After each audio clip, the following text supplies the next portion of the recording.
A Brief History of Co-Creation, brought to you by your friends at XPLANE. Co-creation is a powerful concept, engaging broad stakeholders in a design and problem-solving process as co-designers. But where did it come from? Here is a brief history of the idea, which remains emergent and evolving still today. In the 1960s and 70s, trade unions in Scandinavia extend the workplace democracy movement into the right of workers to co-design IT systems that impact their job. They call this cooperative design. In the 1970s, Americans get interested in the quote-unquote Scandinavian approach, but they think cooperative sounds a little too collectivistic, so they call it participatory design. In 1971, John Herron coins the term collaborative inquiry to describe the importance of researching with people rather than on people. Engaging end users in research and insight gathering gains acceptance. In the 1980s, participatory design extends from system design to other fields.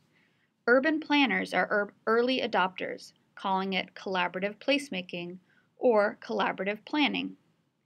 They study the impact of the approach, citing improvements in efficiency, reduced blockages, and a magnitude of goals achieved.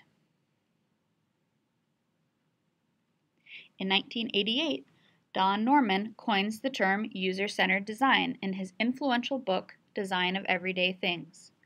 This marks a shift from participatory design as an engineering mindset focused on requirements and tasks to a design mindset focused on holistic systems and human needs.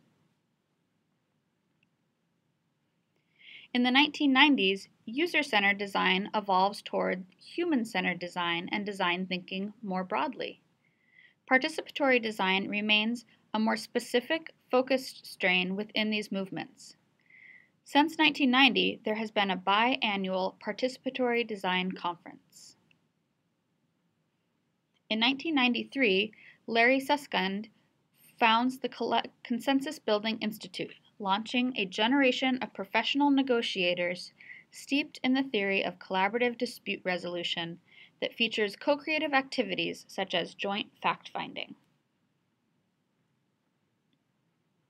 In the 2000s, studies performed on the outcomes of co-creation found participants in co-creative processes experienced increases in individual competence, support for the outcome, perceived legitimacy of processes, and strengthened social networks. In 2000, University of Michigan professors C.K. Prahalad and Venkat Ramaswamy coined the term co-creation in their Harvard Business Review article called Co-opting Customer Competence. They go on to refine the concept in a series of books and articles, initially focusing on co-creation between customers and enterprises, similar to other emergent concepts like open innovation, collaborative innovation, and customer-led innovation.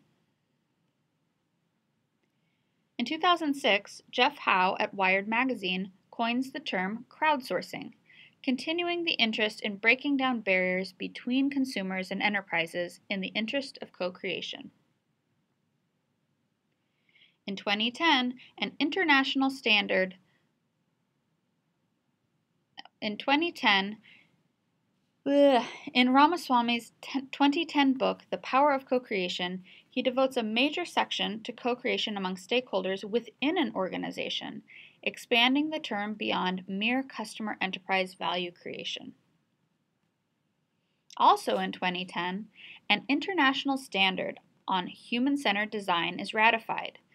It is called ISO 9241-210. A major principle of the standard is that users are involved throughout design and development. In 2015, co-creation is a mainstream term that encompasses prior concepts such as participatory design. Some define it strictly as co-design between enterprises and consumers.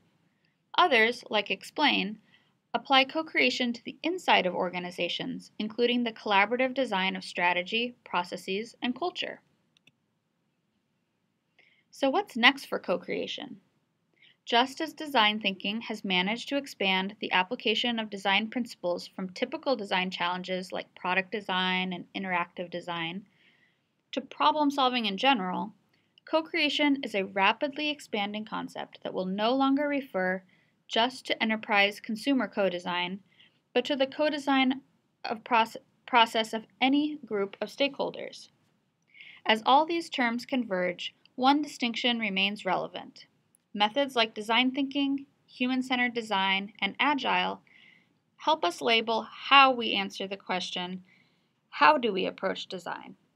Co-creation answers the question, who designs? Even though design thinking and co-creation have a natural affinity, they hold different functions in describing a design approach. This explains how there are design firms who fervently espouse design thinking, but do a lot of black box studio concepting and then reveal their insights and concepts to clients and users. Likewise, fields as diverse as treaty negotiators, city planners, and social workers use co-creative principles without applying design thinking methodology.